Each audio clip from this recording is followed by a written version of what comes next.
जय बोलो देवादिदेव 1008 श्री भगवान महावीर स्वामी की जय जय जय। अहिंसा परमो धर्म की जय जय जय। परम पूज आचार्य गुरुवर श्री विद्यासागर जी महाराज की जय जय जय। पूज मुनिवर श्री प्रमाण सागर जी महाराज की, पूज मुनिवर श्री अरह सागर जी महाराज की नमोस्तु। हमारी संस्कृति में अहिंसा को सर्वोपरि स्थान दिया गया है और ये कहा गया है अहिंसा परमो धर्म। अहिंसा परम धर्म है। हम लोग अहिंसा की बातें करते हैं, अहिंसा की महिमा गाते हैं, लेकिन अहिंसा को अपनाने में प्रायः पीछे रह जाते हैं। आज बात उसी अहिंसा की करनी है। अहिंसा का हमारे जीवन में स्थान क्या है? हम अहिंसा को किस स्तर पर अपनाएं? हम अहिंसा को कैसे निभाएं और लोगों के हृदय में अहिंसा की चेतना को कैसे जगाएं? आज 4 बातें आप सबसे करूंगा। अहिंसा को हम जानें, किस स्तर से अपनाएं, अहिंसा को कैसे निभाएं और अहिंसा की चेतना लोगों में कैसे जगाएं। कुछ सूत्र वाक्यों से आज की बात की शुरुआत करता हूँ। बड़ा प्यारा वाक्य है, अहिंसा सब धर्मों में श्रेष्ठ है और हिंसा के पीछे सब प्रकार के पाप लगे रहते हैं। अहिंसा सब धर्मों में श्रेष्ठ है, हिंसा के पीछे सब प्रकार के पाप लगे रहते हैं। दूसरा वाक्य है, क्षुधा बाधितों के साथ अपनी रोटी बांटकर खाना। क्षुधा बाधितों के साथ यानी भूख से पीड़ितों के साथ, क्षुधा बाधितों के साथ अपनी रोटी बांटकर खाना और हिंसा से दूर रहना, यह सब धर्म उपदेष्टाओं के समस्त उपदेशों में श्रेष्ठतम है। आगे कहते हैं, अहिंसा सब धर्मों से श्रेष्ठ है। अहिंसा सब धर्मों में श्रेष्ठ है। सच्चाई की श्रेणी उसके पश्चात है। सत्य से भी ऊंचा स्थान अहिंसा का है। सन्मार्ग कौन सा है? यह वही मार्ग है जिसमें छोटे से छोटे जीव की रक्षा का पूरा ध्यान रखा जाए। जिन लोगों ने इस पाप भय से सांसारिक जीवन को त्याग दिया है, उन सब में मुख्य पुरुष वह है जो हिंसा के पाप से डरकर अहिंसा के मार्ग का अनुसरण करता है। कुल मिलाकर इन सब वचनों का सार यही है कि अहिंसा ही हमारे धर्म का आधार है और अहिंसा को अपनाए बिना सब कुछ बेकार है। समस्त भारतीय धर्मों का केंद्रीय तत्व है अहिंसा।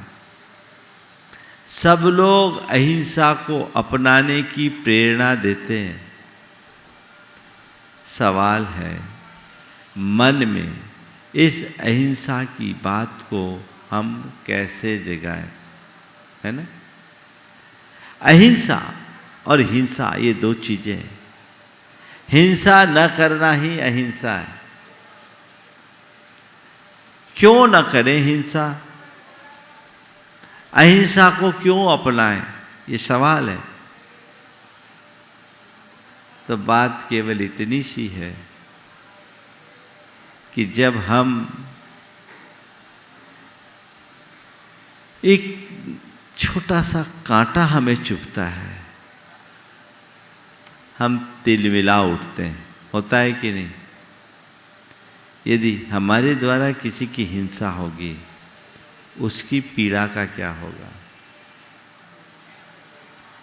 जब हम किसी को जीवन दे नहीं सकते, तो किसी के प्राण हरण का भी हमें अधिकार नहीं है।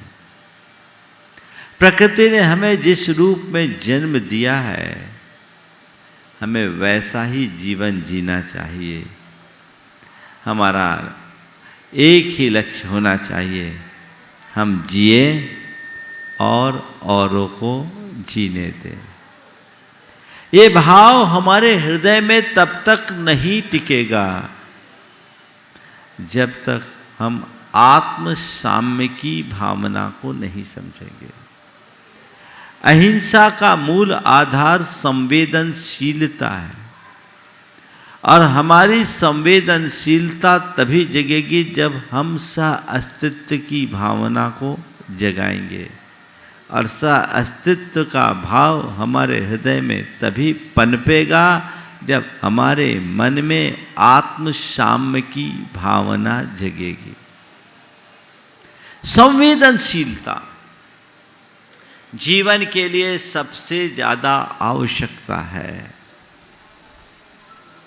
संवेदनशीलता अपने जीवन में जगनी चाहिए। जैसे हम नख से शीश तक अपने प्रति संवेदनशील हैं, थोड़ी भी तकलीफ होती है मन बेचैन हो जाता है।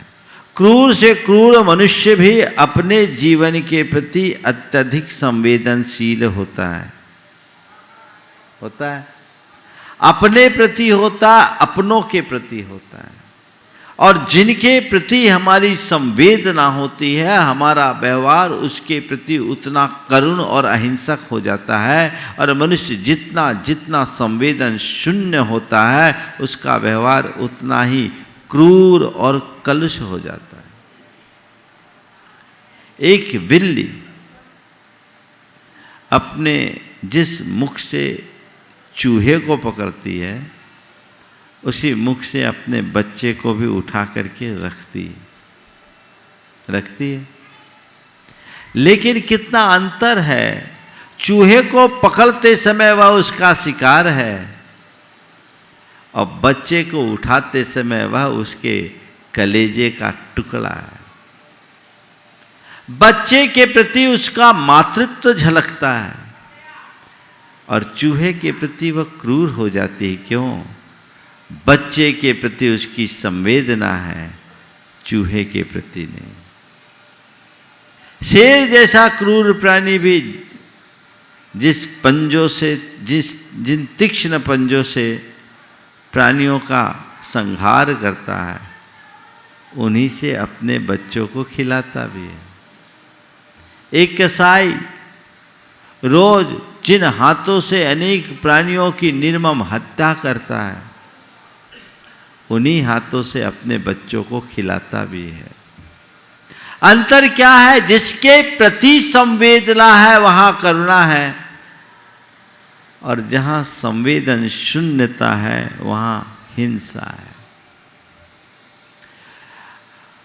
मनुष्य का चेतन स्तर ज्यों-ज्यों परिष्कृत होता है, जितना ऊपर उठता है, उसकी संवेदना उतनी प्रबल होती है, और संवेदना जितनी प्रबल होती है, उसका व्यवहार उतना अधिक अहिंसक हो जाता है। तो अहिंसा को अपनाने के लिए संवेदना को जगाइए। संवेदना का मतलब क्या है? औरों की वेदना को पहचानना ही संवेदना है। अपनी पीड़ा में आंसू बहाना वेदना है, और औरों की पीड़ा से द्रवीभूत होना संवेदना है।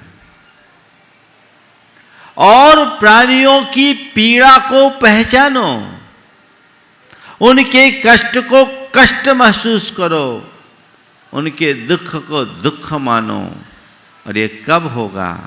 जब तुम उनके अस्तित्व को स्वीकार करोगे। संवेदनशीलता अस्तित्व के भाव से आती है।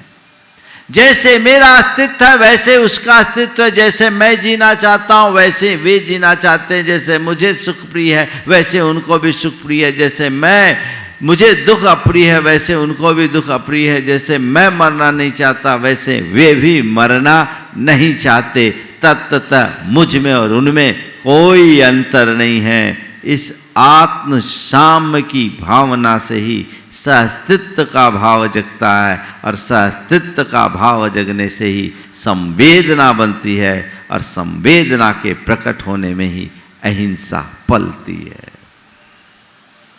एक व्यक्ति है जो केवल इस भाव से अहिंसा को अपनाता है क्योंकि कुल परंपरा में अहिंसा के संस्कार आए, और एक व्यक्ति है जो हिंसा को क्रूरता और अमानवीय मानकर उससे दूर होता है।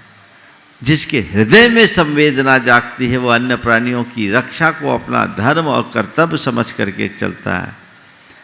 उस व्यक्ति की अहिंसा की निष्ठा बड़ी गहरी और प्रगाढ़ होती है। अपने मन में जगाइए। आजकल ये संवेदना दिनों दिन छीन होते जा रही है। बहुत सारी चीज़ें ऐसी हैं, आजकल खान पान का तौर तरीका बहुत बदल गया, और इस बदले हुए तौर तरीके के कारण बहुत सारी ऐसी वस्तुएं आपके घर में आ गई, घर में क्या आपके चौके में आ गई, जिसको खाना तो दूर छूना भी नहीं चाहिए। कल इसके बारे में विशेष चर्चा करूंगा। लेकिन जब कहा जाता है कि ये चीज़ अच्छी नहीं है, ये चीज़ अच्छी नहीं, एक बार एक चर्चा आई कि ई नंबर देख करके आप कोई चीज़ खाओ। इमेंसेफेलोग्राफ जो होता है, ई नंबर है तो ई नंबर में दिया जाता है कि इसमें कोई प्राणी तत्व तो नहीं है, अगर है तो मत खाओ। मेरे पास 2 बच्चे बैठे थे, दोनों की अलग अलग प्रतिक्रिया और अलग अलग संस्कार। एक ने कहा अब सब में ही तो डला, फिर क्या बचा, क्या क्या छोड़ेंगे, खाएंगे क्या, खाने को ही कुछ नहीं बचा।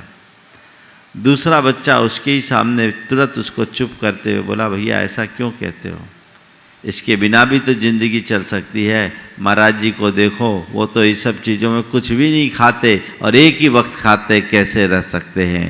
जब हमें किसी प्राणी को बचाना है तो केवल अपने जीवन का ख्याल नहीं, औरों के जीवन का भी ख्याल होना चाहिए।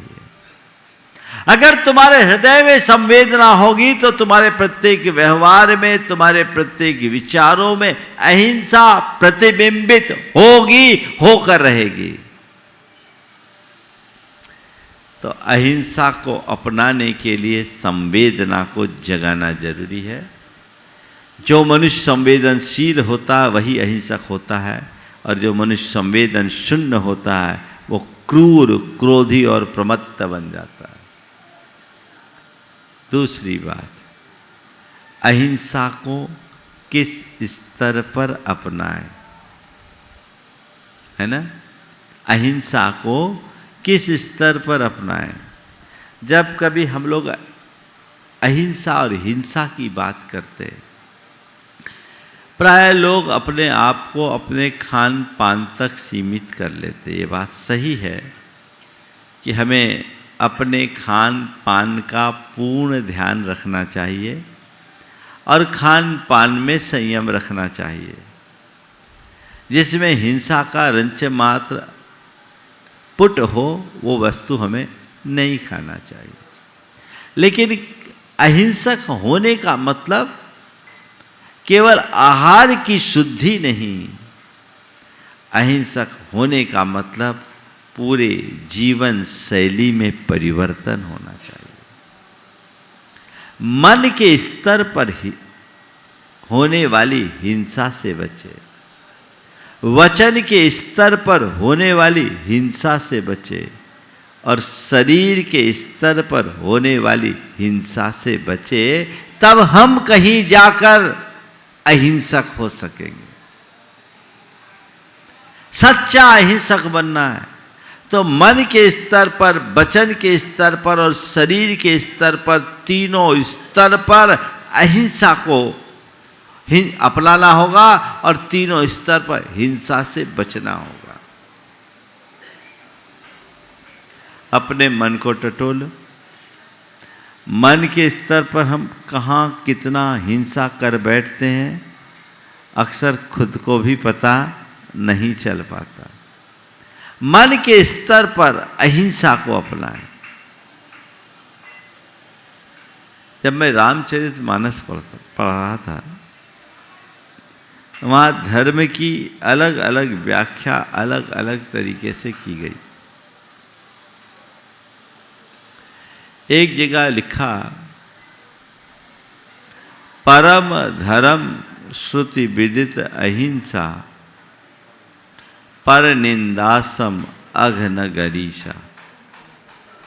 यानी अहिंसा से बड़ा कोई धर्म नहीं और पर की निंदा से बड़ा कोई पाप नहीं।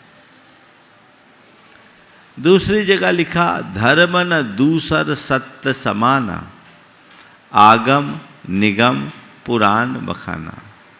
सत्य से श्रेष्ठ कोई दूसरा धर्म नहीं, ये सारे वांग्मय में, सारे शास्त्रों में लिखा है। तीसरे कहते, परहित सरिस धर्म नहीं भाई, पर पीड़ा सम नहीं अधमाई। दूसरों को का हित करने से बड़ा कोई धर्म नहीं और दूसरों को पीड़ा पहुंचाने से बड़ा कोई अधर्म नहीं। तीनों जगह इससे बड़ा कोई धर्म नहीं, यही धर्म है और तीन अलग अलग बात दिख रही है। एक जगह अहिंसा की बात है, एक जगह सत्य की बात है, एक जगह परहित साधन की बात है। लेकिन जब मैंने इस पर गंभीरता से विचार किया तो पाया ये तीन बात नहीं है, तीनों जगह एक ही बात है। हमें तीनों जगह अहिंसा के ही दर्शन हो रहे हैं। मन के स्तर पर अहिंसा का पालन करना है तो पर निंदा से बचो। पर निंदा करना, दूसरों से घृणा करना, द्वेष करना, किसी का अहित सोचना, ये सब क्या है? ये हिंसा है कि नहीं? बोलो। पर निंदा सब नहीं अधमाई का मतलब क्या है? आप सब अहिंसक हो, अहिंसा परमो धर्म की जय लगाते हो कि नहीं? बोलते हो? कभी मन में आता है कि मैं मन से कितनी हिंसा कर बैठता हूं? दूसरों का बुरा सोचना हिंसा या अहिंसा? बोलो।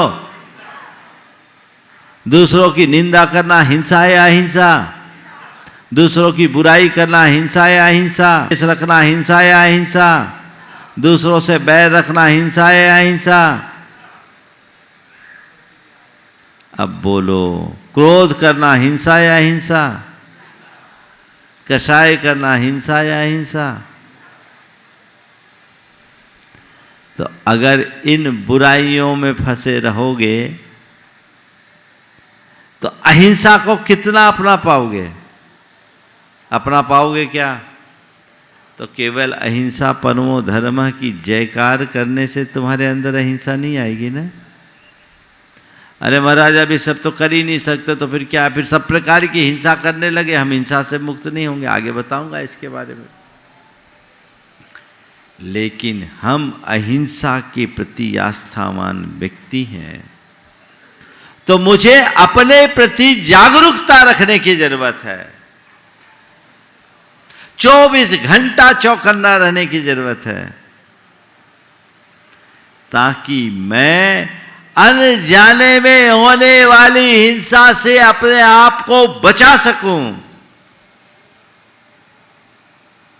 अगर तुम्हारे मानस में ये बात बैठ जाएगी कि मन की दुर्भावना भी एक प्रकार की हिंसा है, उसी क्षण तुम्हारे दुर्भावनाओं में कमी आने लगेगी। पर विडंबना ये है कि इन बातों को लोग बुराई के रूप में देखते ही नहीं, इन्हें हिंसा मानते ही नहीं। तो अगर इनको तुम हिंसा नहीं मानोगे तो बचोगे कैसे? इसमें औरों की हिंसा नहीं, तुम्हारे खुद के परिणामों की हिंसा हो रही है, तुम्हारा खुद का नुकसान हो रहा है। ईर्ष्या द्वेष की भावना जिस मनुष्य के अंतरंग में जितनी प्रबल होती है, उसका उतना हरासमेंट होता है, उसका उतना खून जलता है। कहते हैं ना, गुस्से में खून खौल गया, तो खौलेगा तो जलेगा कि नहीं जलेगा? बोलो, क्यों जलाते हो? अपना खून जलाना और किसी का खून करना, हिंसा तो हिंसा ही है। हाँ, बोलो, खून जलाओ, खून बहाओ, एकदम हिंसा है। इसलिए अपने खून जलाने की प्रवृत्ति से बचो। उल्टा अर्थ मत ले लेना कि खून जलाना खून बहाना दोनों महाराज ने एक बताया, तो अब खून बहा ही दो, क्योंकि जलाने से हम बच नहीं पा रहे तो बहा ही दो। हाँ, अरे भैया, जितना बन सके अपने आप को रोको, पाप को जिस स्तर पर रोक सकते हो वहां रोको। बाहर की हिंसा से बचो, भीतर की हिंसा से भी बचने का उपक्रम करो, तब आगे बढ़ पाओगे। दूसरी बात, वचनों में अहिंसा पाना है तो वाचिक हिंसा से बचो। सत्य बोलो, यानी हित मित प्रिय वचनों का प्रयोग करो। मुख से अप्रिय, अहितकर, कटुक, मर्मघाती वचनों का प्रयोग मत करो। दुर्वचन मत कहो, अपशब्द मत कहो। ऐसे शब्द जिसको सुनने से सामने वाले का मन आहत हो, ऐसे शब्दों का प्रयोग करना हिंसा है। गांठ में बांध लो, तुम गाली दे रहे हो, हिंसा कर रहे हो। तुम किसी के कटु वचन बोल रहे हो, हिंसा कर रहे हो। किसी के लिए अपमानपरक वचनों का प्रयोग कर रहे हो, हिंसा कर रहे हो। उस घड़ी ये ख्याल होना चाहिए, अगर ऐसे शब्द निकल रहे, मुझे रोकना, ये हिंसा है, और मुझे हिंसा की तरफ सपने में भी नहीं जाना है, क्योंकि हिंसा समस्त पापों का मूल है। हिंसा के पीछे सब प्रकार के पाप लगे रहते हैं। इससे मुझे बचना है। और तीसरा, शरीर के स्तर पर जब अहिंसा हो तो किसी को पीड़ा नहीं देना, किसी को सताना नहीं, किसी को मारना नहीं, किसी को काटना नहीं। अपने खान पान में संयम रखना, सदाचारी बनना, शाकाहारी बनना, सात्विक जीवन जीना, और जितना बन सके औरों की सेवा करना। ये शरीर के स्तर की अहिंसा है। तीनों स्तर पर हमें अहिंसा को अपनाने की आवश्यकता है,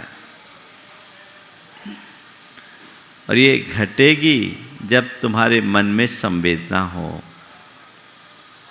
एक बात बताओ, जिसके प्रति तुम्हारे मन में प्रगाढ़ आत्मीयता होती है, उसके प्रति तुम्हारे मन में कोई द्वेष होता है? उसकी बुराई करते हो, उससे ईर्ष्या रखते हो, उस पर गुस्सा करते हो? मतलब जहां आत्मीयता आई वहां अपने आप उसके प्रति अहिंसक हो गए। हुए कि नहीं हुए? जिससे तुम्हारी प्रगाढ़ आत्मीयता या जिसके प्रति तुम्हारी श्रद्धा होती है, उसको गाली देते हो, उसे कटु शब्द कहते हो, उसका अपमान करते हो? नहीं ना। यानी जहाँ आत्मीयता है वहाँ वचन के स्तर पर भी अहिंसक हो गए, और जहाँ मेरी आत्मीयता है उसको कभी सताते हो, उसे कभी परेशान करते हो? बोलो, नहीं करते ना। बनती कोशिश, उसको थोड़ा भी कष्ट हो तो उसकी सारी पीड़ा हरने की कोशिश करते हो कि नहीं करते हो? करते हो। यानी जिसके प्रति मन में आत्मीयता हो, संवेदना जगती है, और जहाँ संवेदना जगती है उसके प्रति हम मन से भी अहिंसक हो जाते हैं, वचनों से भी अहिंसक हो जाते हैं, और शरीर से भी अहिंसक हो जाते हैं। मूल को पकड़ लीजिए। संवेदना को अपने अंतरंग में जगाइए, जीवन का काया पलट हो जाएगा। फिर ज्यादा कुछ कहने और करने की आवश्यकता विशेष नहीं रहेगी। और उसको जगाए बिना कितनी भी बातें कर दे कुछ नहीं होगा। अब तीसरा सवाल, निभाए कैसे? ये बड़ा सवाल है। महाराज जी, अहिंसा है बहुत अच्छी चीज, पर कदम कदम पर तो हिंसा दिखती है। सब तरफ तो प्राणी दिखते, जले जंतु, थले जंतु, आकाशे जंतुरेव च जंत्वाकुले हि कुलो हि संसारो कथम भिक्षुरहिंसका। जहाँ देखो जल में जंतु, थल में जंतु, नभ में जंतु, जंतु सब जगह जंतु ही जंतु है। तो हम क्या करें जिससे अहिंसक हो? है ना? कहते नहीं। माना ये जगत प्राणियों से भरा है, लेकिन यदि तुम्हारे अंदर संवेदना है तो तुम हिंसा से बच जाओगे। अहिंसा को निभाने का एक सूत्र दिया, वह है यत्नाचार। क्या है? यत्नाचार। हिंसा और अहिंसा का संबंध केवल जीवों के बधा बध तक सीमित नहीं है। प्राणी का मर जाना हिंसा है और प्राणी को बचा लेना अहिंसा, ये बड़ा स्थूल रूप है। हिंसा और अहिंसा का संबंध हमारे भावनाओं पे है। मर्दुव जीवदुव जीवो ऐदाचारस् निच्छिदा हिंसा पैदस नत्थि बंधो हिंसा मित्तेन समिदस्। एक व्यक्ति है जो बिना देखे चल रहा, उसके कोई हिंसा ना भी हो तो भी वो पाप का भागी है। और एक व्यक्ति देख कर सावधानी से चल रहा है, कदाचित कोई क्षुद्र जीव उसके पैरों के नीचे आ जाए और मर जाए तो भी उसको हिंसा का दोष नहीं है, क्योंकि पहले में अयत्नाचार है और दूसरे में यत्नाचार है। यत्नाचार समझ गए ना? सावधानी। मन के स्तर पर सावधान हो जाओ, वचनों के स्तर पर सावधान हो जाओ और शरीर के स्तर पर सावधान हो जाओ, तुम अहिंसा की प्रतिमूर्ति बन जाओगे। हिंसा रंच मात्र नहीं होगी। द्रव्य हिंसा हिंसा नहीं, भाव हिंसा ही हिंसा है। तो अपने भावों को जितना अच्छा बना सको बनाने का प्रयत्न करो। तो ये अहिंसा का अपने जीवन में निभाने का रास्ता बनेगा। कैसे निभाएं समझो। भाव से तो बचो, संकल्प पूर्वक इरादतन किसी की हिंसा मत करो। भाव हिंसा ही मुख्य हिंसा है। एक आदमी किसी को ऊपर गोली चलाए और वो बच भी जाए तो भी उसके ऊपर 307 का केस लगेगा, उसे कड़ी सजा मिलेगी। और एक डॉक्टर से यदि कोई ऑपरेशन फेल हो जाए, व्यक्ति मर जाए तो भी उस पर कोई केस नहीं। क्यों? दोनों जगह दो अलग अलग व्यक्तियों के द्वारा अलग अलग व्यक्तियों के निमित्त से अलग अलग प्राणियों की जान गई, हत्या हुई, लेकिन एक की एक की हत्या का प्रयास भी हत्या जैसा और दूसरे की हत्या नहीं। क्यों? क्योंकि पहले ने इरादतन मारने का भाव किया और दूसरे सामने वाले को बचाने का प्रयास किया, तो बस मारने वालों से बचाने वाला बड़ा होता है। हमें मारने वालों में स्थान नहीं, बचाने वालों में अपना स्थान बनाना है। मेरे भाव इतने अच्छे रहे कि मैं हर कदम पर यथासंभव यत्नाचारी बनकर रहूं। इतना यदि कर लिया जाए तो कायाकल्प हो जाए। बोलो, इतना कर सकते कि नहीं कर सकते? बोलो, कर सकते हो कि नहीं? थोड़ा जोर से तो बोलो। करते हो? महाराज वो मत बोलो, यहां तो आप जो बुलवा लो, बाकी बाहर तो हम वही करेंगे जो हमको है ना। नहीं, बदलाव लाइए अपनी सोच में, अपने आदतों में परिवर्तन, व्यवहार को परिवर्तित कीजिए। और चौथी और आखिरी बात, अहिंसा की चेतना कैसे जगाएं। हर व्यक्ति के हृदय में अहिंसा की अलख जगानी। आज प्रथम स्तर पर सबसे ज़्यादा लोगों को खान पान के प्रति जगाना है और विचारों में एक आध्यात्मिक भावना जगाने की जरूरत है। जब तक हम वो जागृत नहीं करते तब तक काम नहीं होगा। एक अहिंसक होने के नाते आपका कर्तव्य केवल यहाँ तक सीमित नहीं है कि मैं अपने आचार विचार व्यवहार में अहिंसा को अपनाऊं, अपितु सच्चा अहिंसक वह है जो सारी धरती पर अहिंसा का साम्राज्य स्थापित करने को उत्कंठित हो। लोगों को प्रेरणा दो, उसे हिंसा का विवेक समझाओ, हिंसा के परिणामों के प्रति जागरूक करो ताकि वो अपने खान पान आचार विचार व्यवहार में हिंसा से मुक्त हो। क्योंकि आज के दौर में विश्व को सबसे ज़्यादा यदि कोई आवश्यक काम है तो अहिंसक होना है। हिंसा और क्रूरता ने पूरे विश्व को हिला के रख रखा है। ये महामारी इसी हिंसा की देन है। पूरे विश्व में ऐसी अहिंसा की भावना जब जगाए, वो व्यापक चेतना प्रकट हो, तभी हम सब कुछ अच्छा कर पाएंगे। तो अहिंसा क्या है, अहिंसा को कैसे अपनाएं, अहिंसा किस स्तर पर अपनाएं, अहिंसा की भावना कैसे जगाएं और लोगों के हृदय में अहिंसा की चेतना कैसे जगाएं, इन बातों को समझकर हम अपने जीवन के क्रम को आगे बढ़ाएंगे। समय आप सबका हो गया, यहीं पर विराम। बोलिए परम पूज्य आचार्य गुरुवर श्री विद्यासागर जी महाराज। जय जय जय।